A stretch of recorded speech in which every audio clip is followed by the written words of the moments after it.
स्नेहल जगताप यांच्या पक्षप्रवेशावर भरत गोगावले यांनी एक मोठं विधान केलंय।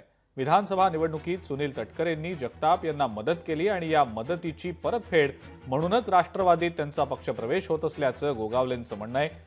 गोगावलेंच्या या विधानानंतर आता रायगडमधील राष्ट्रवादी आणि शिवसेनेतला वाद टोकाला पोहोचल्याचं पाहायला मिळतंय।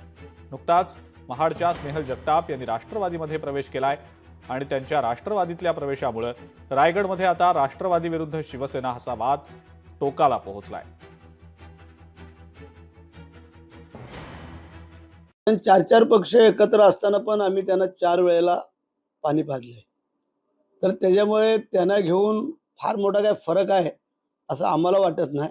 कारण पूर्वाश्रमीची ते त्यांची आघाडीमधलेच ते लोक हे आपल्याला सगळ्यांना जग जाहीर आहे आणि ते आघाडीचा धर्म त्यांनी निभवायचा प्रयत्न या मागच्या इलेक्शनला केला आणि म्हणूनच त्याची परतफेड म्हणून कदाचित स्नेहल जगताप 4 महिने नाही झाले निवडणुकीला तर लगेच पक्ष बदलतायत आणि त्यावेळेला आम्हाला नीतिमत्ता शिकवत होती ही मंडळी की ह्या लोकांनी असं केलं आणि तसं केलं।